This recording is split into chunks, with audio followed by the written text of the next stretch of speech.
그 제가 여기 앞에 앉아서 앞을 보고 있는데 뒤에서 계속 웅성거리는 소리가 커져서 사람들이 많이 왔겠구나 하면서 긴장하면서 좀 기다렸는데요. 오늘 이렇게 많은 분들이 와주실 줄 몰랐는데 많은 분들이 참여해 주셔서 너무 감사하고 그만큼 값진 그 내용들 전달할 수 있도록 좀 노력을 해보도록 하겠습니다. 저는 강남 언니 힐링 페이퍼의 손준혁이라고 합니다.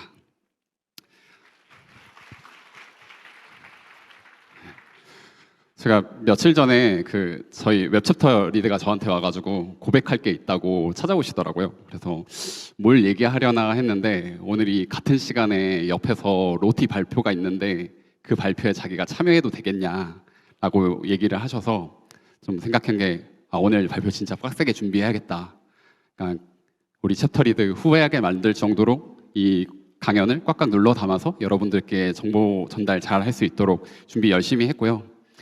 다른 발표랑은 좀 다르게 긴장 없이 좀 들으셔도 괜찮을 것 같아요. 그게 저희가 준비한 장표 안에 코드가 하나도 없거든요. 그리고 이 지금 공유하고 있는 장표는 나중에 링크로도 공유 드릴 예정이기 때문에 긴장하지 말고 전체적으로 그냥 흐름 가져간다고 생각하고 들어주시면 좋을 것 같습니다. 그래서 오늘은 1년에 10억을 절약한 강남 언니의 SEO 웹 전략을 공개하는 것을 주제로 발표를 진행할 예정이고요. 비즈니스 임팩트를 좀 만들고 싶어하는 웹 개발자분들이 테크니컬 SEO를 중심으로 어떤 전략 모델을 가져가면 조금 더 임팩트 있는 비즈니스 임팩트를 줄 수 있는 액션을 취할 수 있는지에 대해서 가져가실 수 있을 것으로 생각합니다. 일단 저에 대해서 가볍게 좀 설명을 하고 소개를 하고 넘어갈게요. 저는 아까 말씀드렸듯이 강남 언니 플랫폼에서 웹스쿼드를 담당하고 있고요. TPO라는 직책으로 지금 일을 하고 있습니다. 제가 힐링 페이퍼에 조인한 지는 이제 1년 반 정도 됐고요. 그리고 TPO라는 직책을 맡은 지는 이제 반년 정도 되어 가고 있는 것 같아요. 그리고 강남 언니에 조인하기 전에 약 8년 정도 여기 계시는 많은 분들과 같이 IC로서 프론트엔드 개발자를 엔지니어로서 역할을 수행했었습니다. 눈코리아에서는 한국 유일의 그로스 엔지니어로 마케팅과 A/B 테스트 기반에서 고객의 구매 의사결정을 도와드리는 개선하는 이 역할을 진행을 했고, 그리고 크립토 거래소에서는 1초에 수천 건에 달하는 트랜잭션이 일어나는 그런 거래소를 리액트랑 리액트 네이티 기반으로 개발하는 것을 리드하고 최적화하는 것을 담당하기도 했어요. 이런 경험을 8년간 하면서 느꼈었던 거는 프론트엔드의 세계가 정말 매력적이라는 거였는데요. 엔지니어이긴 하지만 유저와 가장 가까운 곳에서 유저의 정보들을 정성적 그리고 정량적으로 평가를 하고 그 데이터들을 기반으로 이 문제 정의를 한 뒤 기획을 하고 디자이너와 소통하면서 더 괜찮은 UI, UX를 제공하고 또 백엔드와 소통을 하면서 기술적으로도 어떻게 더 빠른 경험을 제공할 수 있을지 고민하는 모든 영역들이 물론 복잡하지만 되게 재밌는 문제로 와 닿았습니다. 그리고 이러한 경험들을 8년 정도 진행을 하고 커리어적으로도 여러 기회를 만날 수 있었던 것 같아요.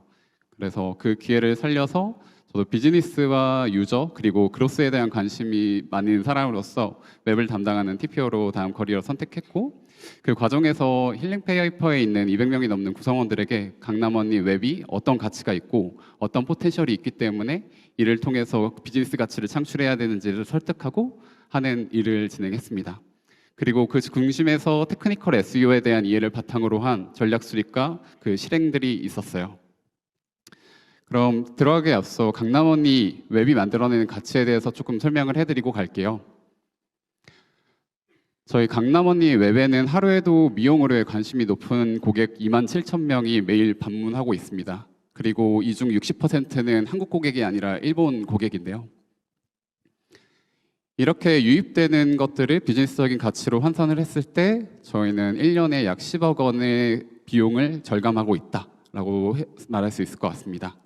이 계산은 어떻게 나왔냐면 마케팅에서 일반적으로 CAC라고 해서 객단가를 측정을 해요. 한 명의 고객이 어떤 전환 포인트를 지났을 때 그 고객을 데려오는 데까지 들어가는 비용이고, 그게 10,000원이라고 하면 100명의 고객을 마케팅을 통해서 들어오려면 100만 원이 필요한 거죠. 그런 것들을 웹을 통해서 이제 앱 다운로드를 하는 사람들의 수 곱하기 객단가를 곱했을 때 한 1년에 10억 정도의 가치를 만든다고 할 수 있고요. 거기에 더해서 마케팅으로 유입된 사람들의 저희 예약 전환율은 7.65%에 해당합니다. 근데 웹을 통해서 접근을 해서 그러니까 앱을 다운로드하고 이렇게 전환이 되신 분들은 약 20.8%에 해당해요. 그만큼 고관여, 그러니까 검색을 통해서 여기에 관심을 표출을 하고 내가 액션을 취하고 싶어 하는 열망이 있는 그런 고객들이 웹을 통해서 많이 유입이 된다고 생각해 주면 될 것 같아요. 그래서 일반 마케팅 고객 대비로는 약 2.7배의 예약 전환을 만들어내고 있습니다. 가치가 있는 건 알겠는데 저희가 이걸 조절할 수 없다면 사실 그 가치는 컨트롤하기 어려운, 저희가 손을 댈 수 없는 가치일 것 같아요. 그러면은 이걸 어떻게 우리가 레버를 조정하면서 극대화를 시킬 수 있을까를 고민하게 되는데, 제가 오늘 가지고 온 답변은 테크니컬 SEO입니다. 여러분들은 SEO에 대해 얼마나 알고 계신가요? 제가 이번에 팀을 구축한 지 아까 6개월이라고 말씀드렸는데, 그 과정에서 이제 프론트엔드 개발자분들도 채용하면서 약 550명 정도의 개발자 이력서를 확인을 했습니다. 그리고 그 이력서 안에는 SEO 관련된 내용들도 분명 있었는데요. 가장 많이 나온 단어들을 여기 추락해 보면 시멘트 태그, 메타데이터, LCP 뭐 이런 단어들이 좀 많이 나왔어요. 물론 각각이 중요한 개념들이기는 한데 많은 이력서에서는 임팩트랑은 무관하게 개별적인 액션, 개선 액션들이 들어 있었습니다. 가령 시멘틱 태그를 적용했다, 메타데이터를 추가했다, 그리고 LPC를 몇 초 개선했다. 물론 LCP 같은 경우에는 정량적으로 이제 측정할 수 있는 데이터라 다른 것보다는 조금 더 임팩트를 보여주기 쉽긴 하지만 정작 그게 어떤 가치를 만들어냈는지에 대해서 명확하게 설명해주는 이력서는 본 적이 많이 없는 것 같아요. 그리고 제가 SEO를 이제 담당하게 되면서 중요하게 생각하는 뭐 링크 관리라든가 크롤링 버짓, 그리고 구조화된 데이터를 관리하는 내용들은 거의 드물게 발견됐었습니다. 비즈니스와 연결되지 않는 파편화된 이런 SEO 지식들은 사실상 레이블링이 가능합니다. 어떤 레이블링이냐면요, 그 비즈니스와 연결되는 SEO 전략으로 레이블링이 가능해요. 예를 들어서 페이지의 노출량을 우리가 증가시키고 싶어. 그때 할 수 있는 액션들은 뭐야? 라고 했을 때 저희는 LCP와 크롤링 버젯을 관리할 수 있습니다. LCP는 페이지를 로딩하는 데 걸리는 시간 정도로 생각을 하면 그게 왜 페이지 노출량을 증가시킬 수 있지? 라는 의문이 들 수 있는데요. 그 부분을 연결시켜주는 게 크롤링 버젯의 개념이에요. 이 내용은 뒤에서 조금 더 설명을 해드리도록 하겠고요. 이와 같이 검색 페이지에서 전환을 증가시키렴이라고 할 때면 메타 태그나 시멘트 마크업을 하면 돼 라는 답변을 할 수 있게끔 하는 게 오늘 발표의 목표라고 생각해 주시면 될 것 같습니다. 이제 시작을 슬슬 하려고 하는데 들어가기 앞서 제가 목표하는 바는 여기 계시는 모든 분들이랑 공통의 이해를 가지고 SEO를 얘기할 수 있었으면 좋겠다 싶어요. 그래서 공통의 이해를 위해서는 누구나 알아볼 수 있는 보편적인 상징이 필요하다고 생각했고, 오늘 이 발표에서는 두 가지 심볼을 가져가려고 합니다. 첫 번째는 퍼널입니다. AARR이나 마케팅이랑 그러니까 접점이 많은 분들이라고 하면은 이미 인지하고 계시는 개념일 텐데요. 웹에 유입시키는 것들을 퍼널로 치환해서 그 퍼널별 가치와 전략을 이해할 수 있도록 제가 도와드릴게요. 두 번째는 페이지입니다. SEO에서 SEO를 개선한다는 거는 페이지를 많이 노출시키고 더 좋은 페이지를 만들어내고 그 페이지들이 어떻게 더 잘 노출될 수 있는지를 결정하는 일이라고 생각해 주면 될 것 같아요. 그래서 이 페이지라는 최소 단위를 기준으로 뒤에 있는 설명들을 이어나가 보도록 하겠습니다. 그래서 오늘의 발표는 이런 흐름으로 이어질 건데요. 각각이 연결된다고 생각하시면 될 것 같아요. 웹 퍼널별 어떤 비즈니스 가치를 창출할 수 있는데, 그러면 각 퍼널들에서 할 수 있는 SEO 전략들은 뭐야? 그리고 그 전략 안에 포함되는 실질적으로 우리가 액션 취할 수 있는 것, 그리고 그 액션을 취했을 때 나타날 수 있는 결과들은 뭐야?를 연결시켜서 설명해 드릴 수 있도록 해볼게요. 그럼 먼저 퍼널에 대해서 이제 간략히 설명을 해드릴게요. 웹 퍼널은 여러 단계로 더 나눌 수 있긴 하겠지만 제가 생각하기에는 3단계 정도로 나눌 수 있을 것 같고요. 첫 번째는 검색 노출, 두 번째는 검색 유입, 그리고 세 번째는 웹 내에서의 전환을 만들어내는 것입니다. 각각을 유저의 경험이랑 빗대어 보면 조금 더 편할 텐데요. 구글에 검색을 했을 때 우리 페이지가 많이 노출되게 하는 것, 그걸 검색 노출이라고 생각하시면 될 것 같고요. 그리고 그렇게 노출된 페이지가 클릭하고 싶게 만들어서 유입을 조금 더 만들어내는 것이 검색 유입의 영역입니다. 그리고 그렇게 들어온 유저들이 이탈하지 않고 웹 내에서 저희가 필요로 하는, 저희가 했으면 좋겠어 하는 그런 액션들을 취하는 걸 전환이라고 생각해 주시면 될 것 같아요. 그리고 이 퍼널을 전략이랑 연결시켜 보면은 이렇게 연결이 될 것 같아요. 위에서는 세 가지였는데 아래 네 번째가 추가됐다고 생각해 주시면 될 것 같고요. 첫 번째에서 그러니까 위에 있는 검색 노출을 증가시키는 것, 그리고 검색 클릭을 증가시키고 앱 내 전환을 증가시키고 마지막으로는 권위랑 신뢰를 향상시키는 겁니다. 네 번째 거는 사실상 시간이 좀 오래 가는 영역이라서 즉시 효과가 있는 1, 2번에 집중을 하고 나중에 좀 집중을 하면 좋은 영역이긴 하고요. 오늘 발표에서는 앱 내의 전환 말고 이 스텝 1, 2, 4에 해당하는 전략들을 각각 이제 사례들을 공유해 드리도록 할게요. 첫 번째 전략입니다. 페이지를 많이 노출하기, 유입에 영향을 주는 영역이고요. 하나 질문을 좀 드리자면 크롤링이 많이 되면 검색 노출이 증가할까요? 그래서 긴장되실 수 있으니 제가 다 답변을 바로 드리면 예스이기도 하고 아니기도 합니다. 크롤링이 많이 되더라도 인덱싱이 되지 않으면 검색에는 노출이 되지 않습니다. 이런 것처럼 구글이 페이지를 수집하는 거에는 단계가 존재를 해요. 그래서 간단하게 네 가지 단계로 좀 도식화를 해볼 수 있을 것 같고요. 첫 번째, 발견되지 않음. 이는 링크도 알지 못하는 상태를 의미합니다.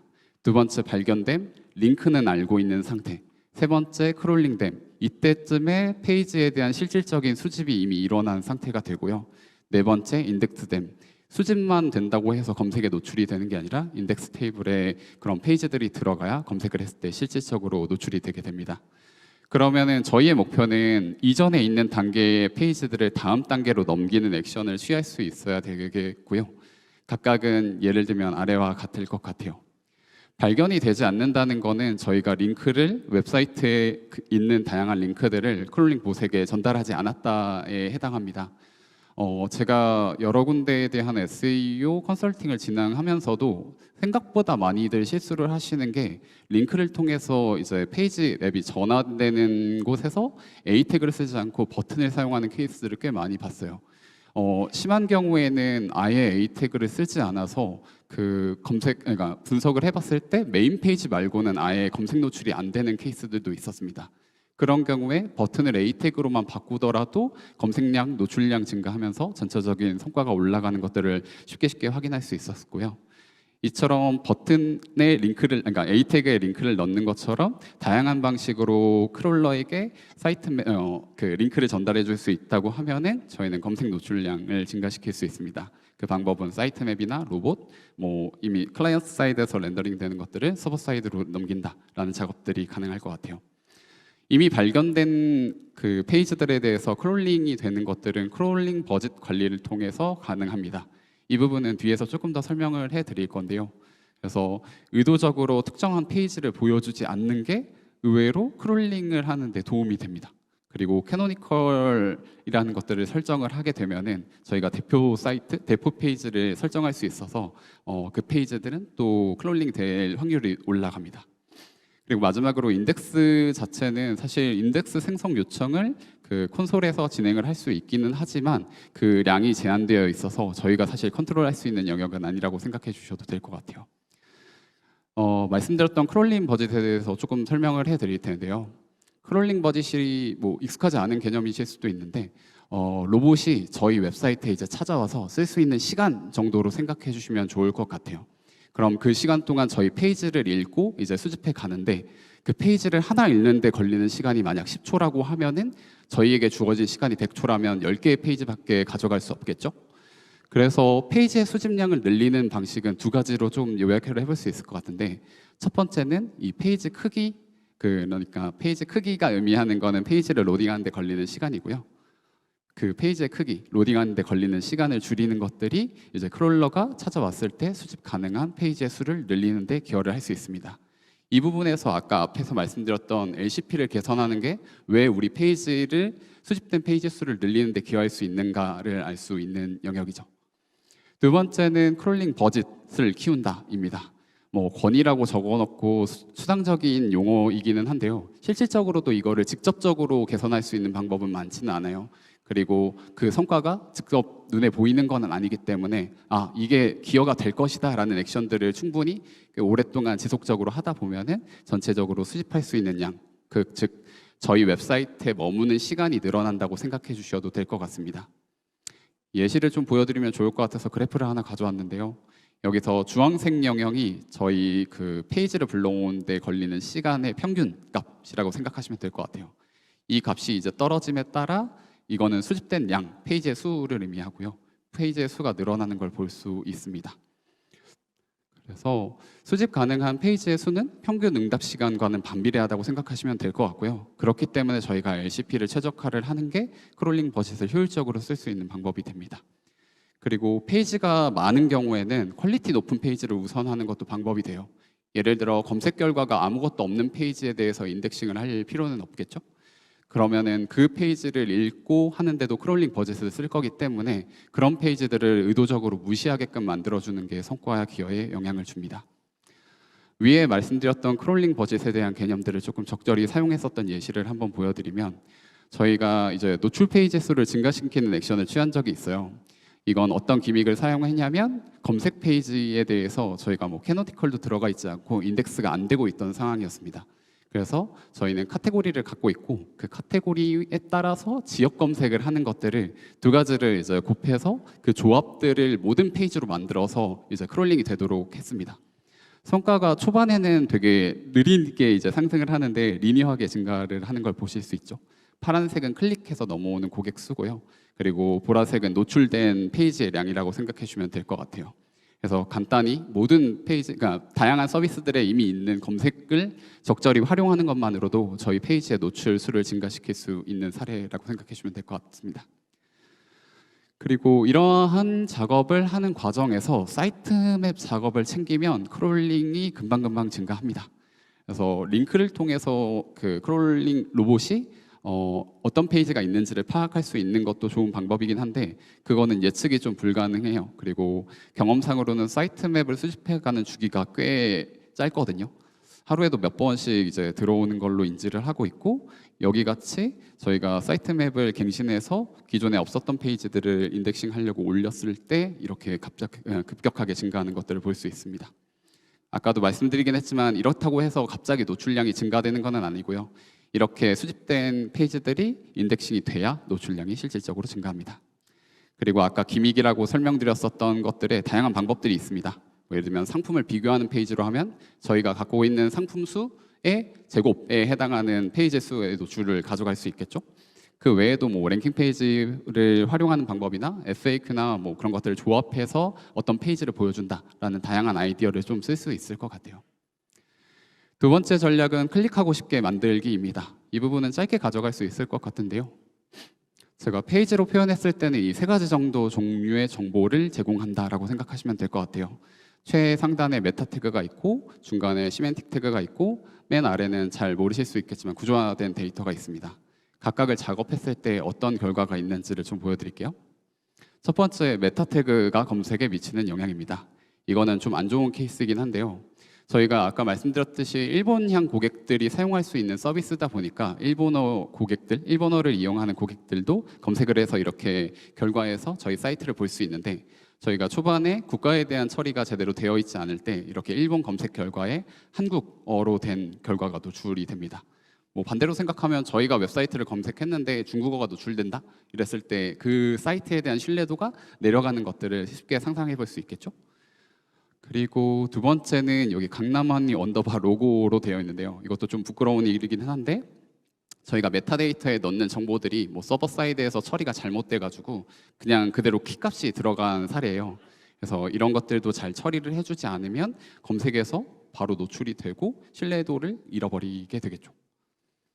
두 번째는 시멘틱 태그가 검색 결과에 미치는 영향이고요. 이거는 네이버 사례입니다. 이거 저희가 따로 뭔가 별도로 처리를 한 건 아니고 다만 H1, H2 태그 그리고 섹션 태그 이런 것들을 좀 잘 활용을 했더니 그러니까 네이버에서도 이런 식으로 노출이 조금 더 인터랙티브하게 될 수 있는 사례가 있고요. 그리고 마지막으로는 구조화된 데이터가 검색 결과에 미치는 영향입니다.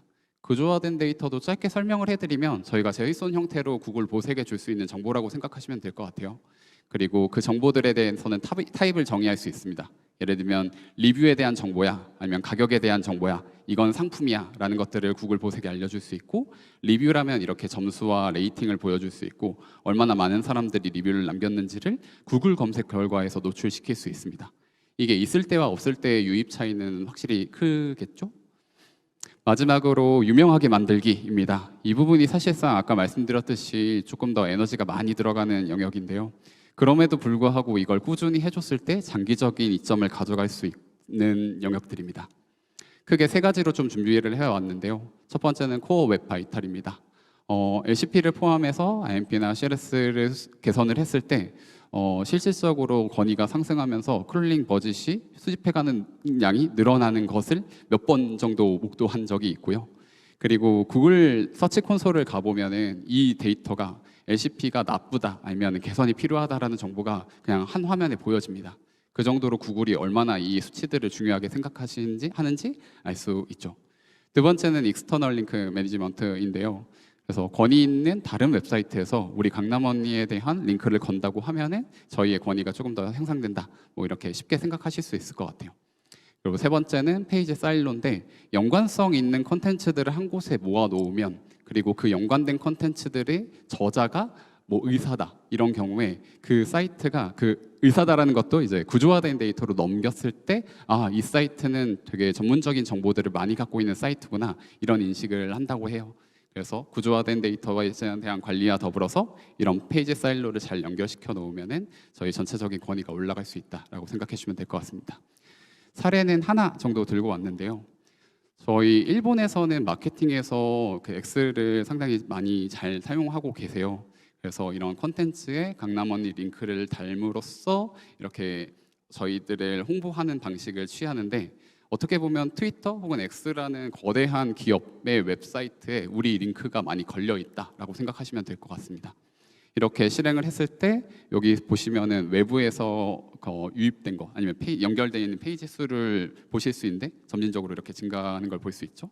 그리고 두 번째는 티스토리, 그러니까 블로그성 글들이고, 첫 번째가 트위터인 걸 볼 수 있습니다. 그래서 오늘 사례에 대한 얘기는 여기까지인데 총정리를 한번 하고 넘어갈게요. 그래서 여러분들이 이해하고 계시는 SEO의 개별적인 액션들은 사실 이런 연결성을 가지고 있습니다. 웹 비즈니스 같이 퍼널 그리고 SEO 전략과 연결되고, 그 SEO 전략에 연결되는 액션들을 저희가 취할 수 있는 거죠. 그래서 웹의 가치는 퍼널에 따라서 브랜딩 아니면 CAC, LTV랑 연결돼서 이런 비즈니스 가치를 낼 수 있고, 그리고 퍼널 단계별로 SEO 전략이 있어서 그 전략 안에서 선택할 수 있는 액션이 이렇게 있다라고 생각해 주시면 될 것 같습니다. 네, 열심히 달려왔는데요. 근데 이게 SEO를 챙기는 게 너무 어려운 일인 게, 뭐 액션마다도 이 반응이 오는 속도가 굉장히 달라요. 그러니까 뭐 짧은 거는 한 이틀, 3일 만에도 결과가 오기도 하는데, 권위나 뭐 이런 쪽으로 넘어가게 되면은 6개월이 넘어가는 케이스들도 있습니다. 근데 하루 이제 성과를 내야 되는 그런 입장에서 이런 시간을 기다리는 게 사실 어려운 일이라서 이런 액션을 취하자라고 하기는 상당히 어려운데요. 그렇기 때문에 좀 필요한 것들이 스터디 케이스 혹은 사례들인 것 같아요. 그래서 제가 그래도 운이 좋게 1년 반 정도 웹을 받고 앞으로도 웹을 중심으로 이런 사업을 전개해 나갈 예정이라서, 사례가 필요하다면 제가 조금 많이 공유해서 강남 언니 웹이 좀 사례가 될 수 있도록 할게요. 여기 있는 수치들을 이용하시면은 뭐 내부에서도 설득을 하시기에 조금 더 좋지 않을까 싶습니다. 저희는 출시한 지 5년 정도 됐고, 아까 말씀드렸듯이 하루 27,000명이 유입되는데 마케팅 비용 감소, 그리고 1분 진출 전략 무기고요. 저희가 올해만도 미국이랑 태국에 대한 웹을 또 오픈을 했어요. 그만큼 빠르게 해외 확장, 글로벌 확장을 통해서 유입을 만들어낼 수 있다라고 생각해 주시면 될 것 같습니다. 그리고 보너스로 들고 온 정보들이 좀 있는데요. 시간이 제가 넉넉하게 받아가지고 다 말씀드리도록 하겠습니다. 그래프인데요. 이거 구글 서치 콘솔 가면 익숙하게 보실 수 있는 그래프예요. 수치는 일부러 좀 지워왔고요. 네 가지 색깔이 의미하는 바를 먼저 설명을 해드리면, 파란색은 총 클릭 수, 클릭을 해서 들어온 사람들 수예요. 그리고 보라색은 총 노출 수, 검색을 했을 때 어쨌든 노출이 됐는가라는 수치고요. CTR은 사실 이 두 개에 대한 나눗셈입니다. 그래서 노출은 얼마가 됐는데 그중 클릭한 사람은 얼마나 돼? 라는 수치고 이제 평균 계제 순위가 생각보다 중요한데 우리의 검색 결과가 몇 번째로 올라가 있어? 라고 해서 높으면 높을수록 지금 수치상으로는 높으면 높을수록 좋습니다. 근데 뭐 말씀드리려고 했던 건 이거가 아니고요. 여기 보시면 굉장히 드라마틱하게 변화가 있는 시기들이 있어요.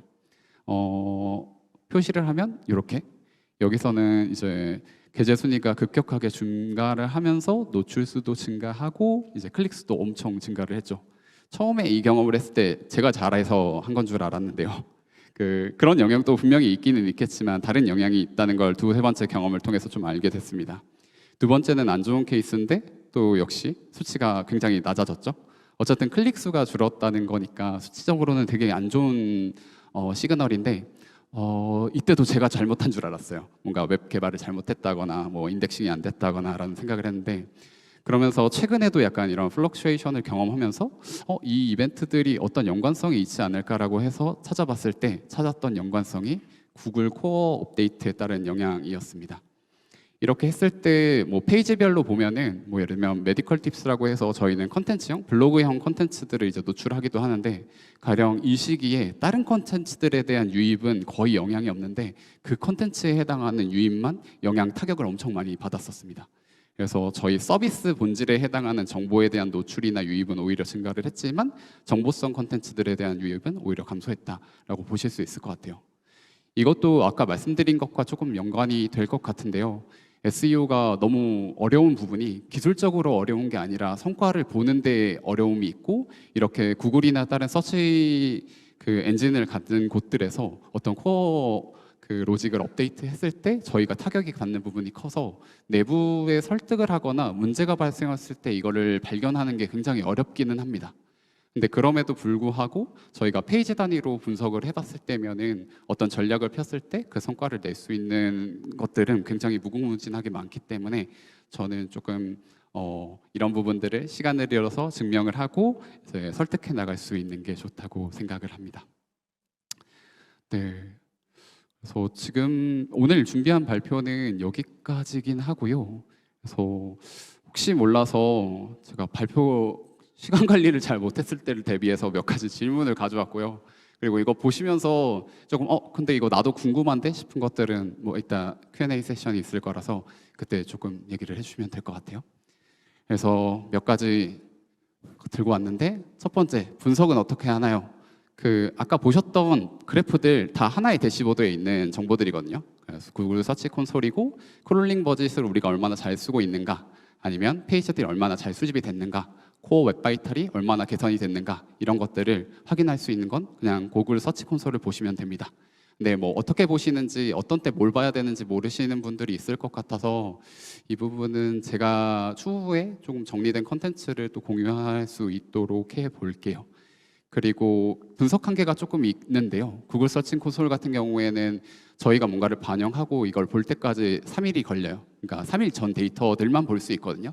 그렇기 때문에 좀 그 3일 안에 있는 정보도 보고 싶다라고 했을 때면은 유저 트래킹 툴, 뭐 믹스 패널이나 앰플리튜드 같은 거를 같이 쓰는 거를 권장드립니다. 두 번째 질문은 AEO, GEO, 그러니까 AI 툴을 통해서 검색을 했을 때 노출을 더 잘 시키는 방법, 이런 것들이 요즘 많이 링크드인에 뜨는 콘텐츠인 것 같아요. 근데 제 생각은 아직 잘 모르겠습니다. 사실 테크니컬 SEO에 크게 지나지는 않고요.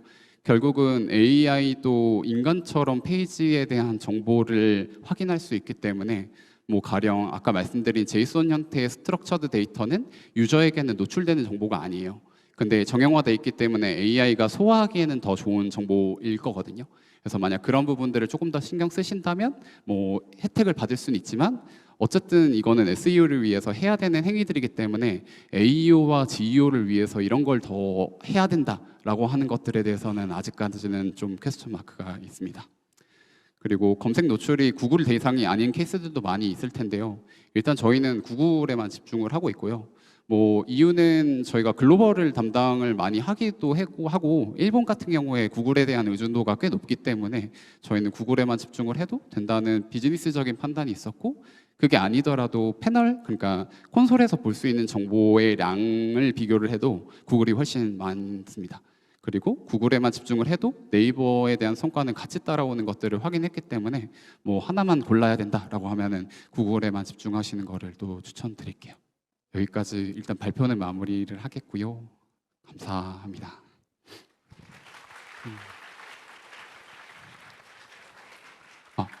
네, 준영님 좋은 발표 너무 감사드리고요.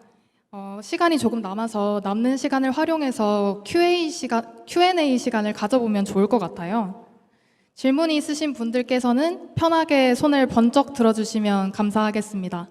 혹시 조금 같은 어떤 UI를 가지고 있는데 동적인 값이 들어와서 각각 이제 다른 데이터를 메타데이터나 뭐 UI에 띄워줘야 될 때 검색에도 예를 들어서 메타데이터에 뭐 예를 들어 우리가 어떤 집을 검색한다 했을 때 뭐 어떤 여기가 광진구 뭐 어느 동을 검색했을 때 떠야 되는 그런 기대값이 있을 거고, 아니면 뭐 강서구 이렇게 검색했을 때 떠야 되는 기대값이 있을 건데, 좀 뭐 이게 구 단위로 얘기를 했지만 구가 아니라 뭐 이게 번지수다 하면은 뭐 몇백만 개, 뭐 몇천 될 수도 있잖아요. 그런 식으로 좀 동적인 값으로 메타데이터를 좀 조절을 해야 될 때, 이럴 때는 어떻게 좀 사이트맵이나 이런 100만 개 넘는 그런 페이지들을 관리하고 노출시킬 수 있는지 궁금합니다. 답변 바로 드리면 사실 URL로 구분하는 것밖에는 방법이 없기는 할 것 같고요. 어쨌든 URL에서 구분이 가능해야 그 URL에 매칭되는 메타데이터가 이런 것이다라는 것들을 이제 웹사이트 그러니까 봇이 알 수 있을 거잖아요. 그러면은 해당 뭐 광진구 어떤 구에 해당하는 정보를 어디에 저장하면 좋은가라고 했을 때 URL일 것 같아요. 그래서 저희는 실질적으로 검색을 했을 때 쿼리 스트링의 그런 지역 정보라든가 아니면 카테고리 정보들을 넣은 조합들을 이제 그 사이트 맵을 생성할 때 조합해서 링크를 생성하도록 하고요. 그럼 각각에 들어갔을 때 보여지는 정보에 따라서 그 SEO 노출이 될 수 있고 페이지가 노출될 수 있다라고 생각하시면 될 것 같습니다. 그러면은 만약에 예를 들어 뭐 100만 개, 뭐 1000만 개 이렇게 된다 했을 때 그런 사이트맵 뭐 하나의 파일에 다 이렇게 뭐 좀 담는 편이신지, 아니면 좀 이렇게 나눠서 좀 분리해서 관리하시는 편인지, 이런 것도 좀 궁금합니다. 네, 이건 명확한 기준이 있는데요. 하나의 파일에 5만 개 이상을 담을 수 없다라고 구글에서 얘기를 해요.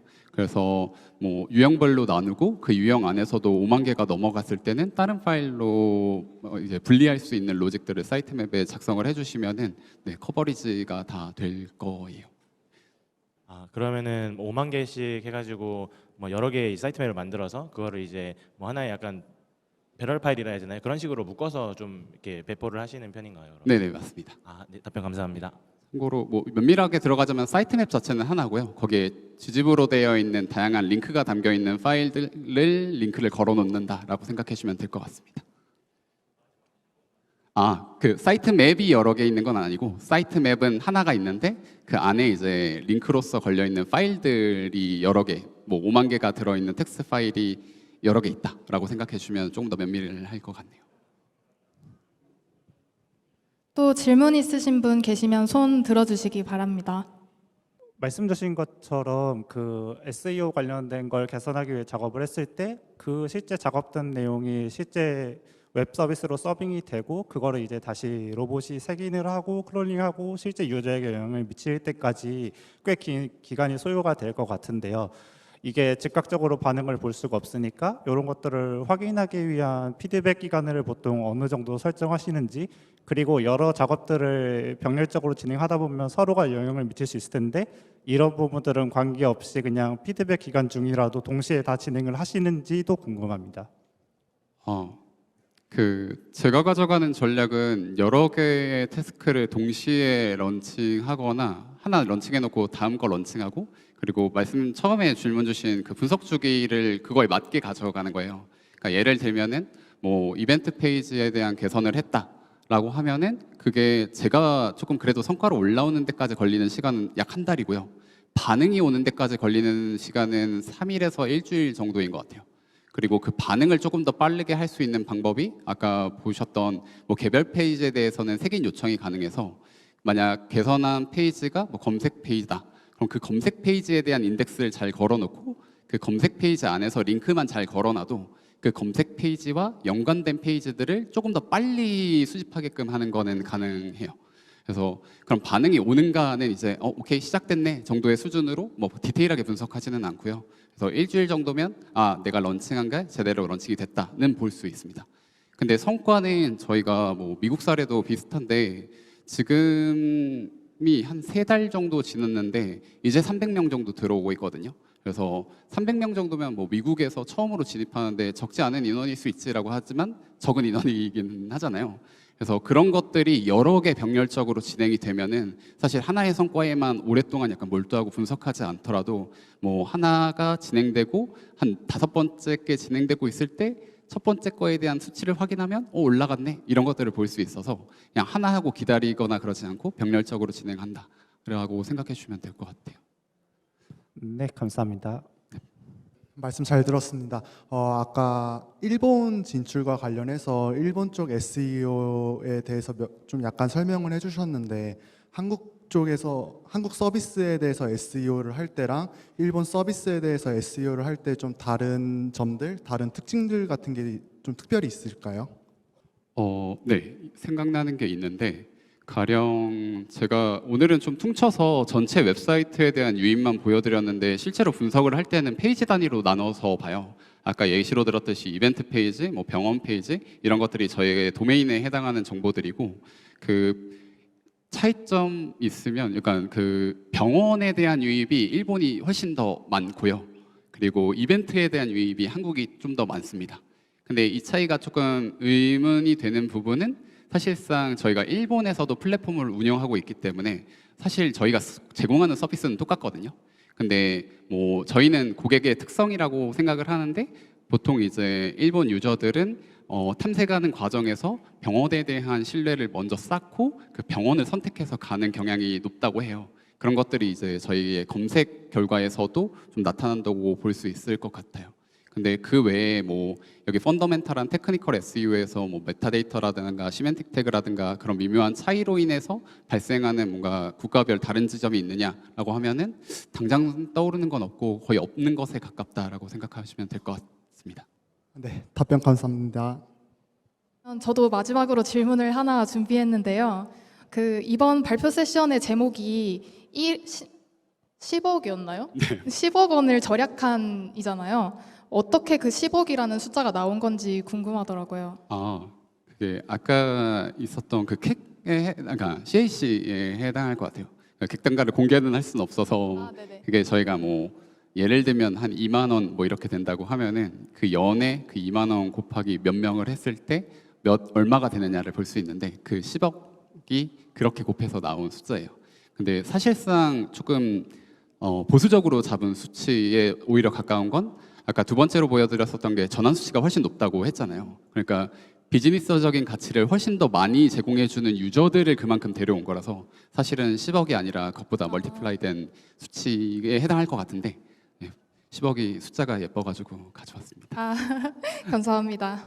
저 아까 그 구글 서치 콘솔에서 이제 그래프 성과 관련해 가지고 변동이 있을 때 이제 뭔가 개발자가 잘못해서 그런 게 아니라 뭔가 구글 코어 엔진의 변화가 있어 가지고 그렇다고 말씀해 주셨는데 그럼 뭔가 구글 엔진상의 변화가 있거나 한 그런 정보들은 좀 어떻게 찾아보시는 편이고 좀 어떻게 그런 정보들 입수하시는지 궁금합니다.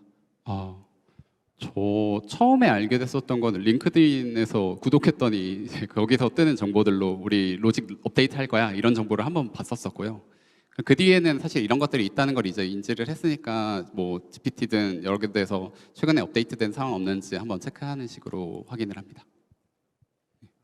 감사합니다. 그리고 뭐 추가하자면은 의심되는 포인트들이 있을 때면은 저는 페이지별로 발라보기는 해요. 이게 글로벌하게 주는 영향인 것인가 아니면은 특정 페이지에만 준 영향인가에 따라서 접근할 수 있는 게 다르고 최근 한 달 혹은 3달 동안 내가 코드에 작업한 그 변경 영역이 어디까지 영향을 주는가도 같이 분석을 해보면 내가 한 게 영향을 준 건지 아니면 외부 영향인지를 조금 더 판단할 수 있고요.